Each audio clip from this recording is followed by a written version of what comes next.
Улсын хурлын дарга нөгөө хариуцлагатай байх юм ярмаар байна. Яг энэ хуультай холбоотойгоор өнгөрсөн хугацаанд ажлын хэсэг дээр Монгол банк орж ирж ийн гэдэг энэ дэд ерөнхийлөгч нь юм ч дуртай ороод ирсэн суужсэн одоо болохоор бас байхгүй. Манай бүлэг завсарлага аваа завсралгынхаа хугацаанд ажлын хэсэгтээ бас уулзаж ярилцгийг явуулсан Монгол банкны дэд ерөнхийлөгч нэрээд би ажлын хэсэгт байхгүй зүгээр та нарыг дуудахаар үрдэрлэе гэж хэлж байна. Яг өнгөрсөн чуулган дээр ажлын хэсгийг танилцуулъя таатан чи Монгол банкны дэд ерөнхийлөгчгөө уншаа суужсэн. Ямар ч хариуцлага байхгүй. Улсын хурл өөрөө хариуцлагатай баймаар байна. Тэгэхээр гар ут сурааж авдаг бол та наадханд энэ дээрээсээ бас нэг засаад хэлчээрэй. Төрийн байгууллагууд бүгдээрээ дарга руу орохдоо гар утсаа хураалгаад ордог юм нэг утгагүй зүйлтэй болсон юм билээ. Юугаа нуух гэдэг юм бэ? Хулгайгаа нуух гээгүй юм бол ил ярмаар байна. Тэрийг та бас нэг хэлчээрэй. За энэ гадаадын зээлийн ашиглалт гэж яриад байгаа юм. Уг нь бол манай Монгол улс хөгжлийн банктай. Сая энэ буучдаг Зандан шидрийн ерөнхий сайдын засгийн газар бол хөгжлийн банкныхаа балансыг 1.80 төгрөгөөр бас нэмэгдүүлээд өгсөн. Дахиад дээрэс нь энэ ч одоо энэ сэлб гэж орж ирж байгаа, Эрдэнэ бүрэнгийн усан цахилгаан станц гэж орж ирж байгаа. Тэгээ газрын тос боловсруулах үйлдвэр гэж орж ирж байгаа. Энэ гурвын мөнгөн дүнгийн аваад үзэх юм бол 2 тэрбум доллар. Яг энэ чигээрээ хөгжлийн банкн дээр өгөөд төслийн санхүүжилт байхгүй төсөл.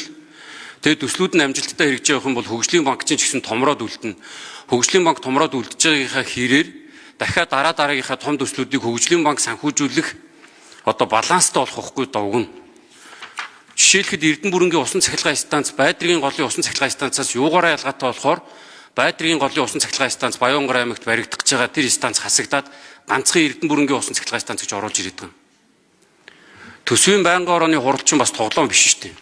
Төсвийн байнгын орооны хурал дээр танилцуулагдаж байхад энэ сэлб дэд төвийн асуудал яригдаагүй. Тэгсэн чинь хулгаан замаар нэмчээ чуулган руу оруулаад ирж байгаа. Тэгээд энэ нийслэлийнхэнд тоглоом гэдэг инх төвшин гишүүн тоглоод яриад байгаа юм байхгүй шүү дээ. Эсвэл гомдоод яриад байгаа юм байхгүй. Гомдоод байгаа шалгаад хилээтэй гэдэг юм. Хүн гомдчоод асуулт асуугаа суугаад байгаа юм биш шүү дээ. Хурлын дарга энэ бас нэг жоохон хариуцлагатай байх талаас нь харахгүй бол гомдоод байвал эргээд хариулаад тэгж шин.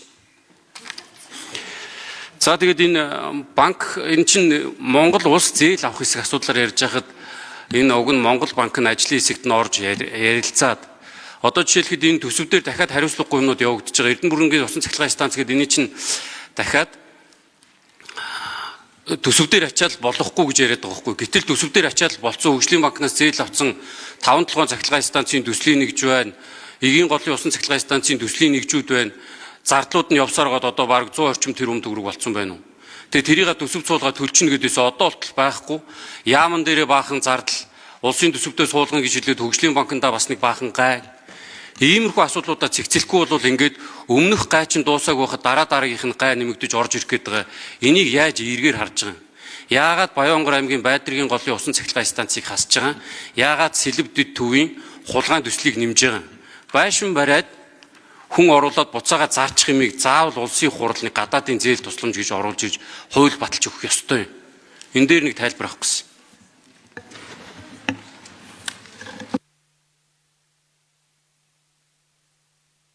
За. Хэн хариулах вэ? За сангийн ажлыг хариулъя. Даваагийн цогтоолох шинэ асуултанд.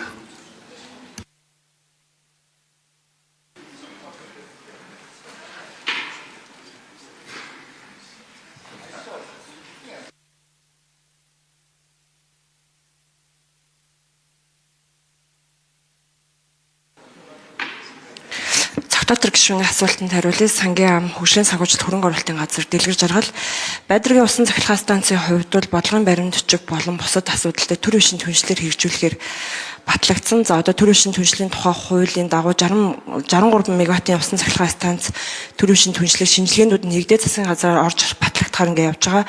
За энэ хуулийн төслийн хувьд улсын хурлаар саяхан батлагдсан гэрээ хэлцээртэй төслүүдийн гадаад зээлийн одоо санхүүжилттэй төслүүдийнхаа яг хилцээрийн дүнгээр батлагдсан одоо санхүүжилттэй бид нар хэрхэн яаж ашиглах вэ гэдэг зохицуулт байгаа. Тэгэхээр гадаад зээлүүдийн хувьд бол одоо яг улсын хэмжээнд 98 төсөл явж байгаа. Зээлийн ашиглалт 14 их найд.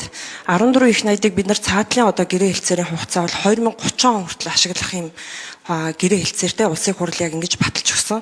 Тэгэхээр одоогийн хуулийн зохицуулалт төсвийн боломжоор бол бид нар энэ хугацаанд бол амжих боломжгүй нөхцөл байдал үүсэж байгаа. Тэгэхээр гэрээ хэлцээрийн хугацаанд нь гадаад зээлийнхаа санхүүжилтийг бид нар хэрхэн үр дүнтэй ашиглах вэ гэдэг дээр зөвхөн энэ хоёр төсөл дээр зохицуулалт одоо бодлогын зохицуулалт хийж байгаа юм хуулийн төсөл байгаа.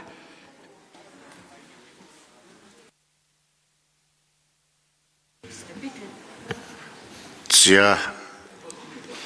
Тэр Цогтбаатар гишүүн бас их хурлын гишүүн даргын өрөөрөө орохдоо гар утсаа хураалгаж байна гэж асуудал ярьж байна. За миний мэдхийн үндэсний аюул байдлын зөвлөлийн 3 гишүүн дээр орохдоо гар утсаа үлдээгээд ордог. Билээ сүүлийн 10 хэдэн жил ийм л дэг жайг, ийм л төрлийн ордны ёс журам, дүрм журмыг биелүүлээл явж байгаа. Энэ 126 гишүүн ч гэсэн биелүүлдэг, бүхэл хүмүүс биелүүлдэг. Тэгэхээр их хурлын гишүүдийн ялгууртаа ханддаг дүрм журм гэж байхгүй бах. Өнөөдөр би бас тэнд очиж суучаад би болгоцсон биш. Уламжлалт байсан дүрм журмыг би усыг нь уул, ёсыг нь даг гээл тэр дүрм журмын дагуу хандж байгаа. Харин та тэгээ хэтрүүлээд одоо нэгдсэн барьсан, нэг ч гисэн барьсан гэдээ бас юм ярьж ийлээ. Тийм зүйл байхгүй. Энийг та бас зөв ойлгоорой.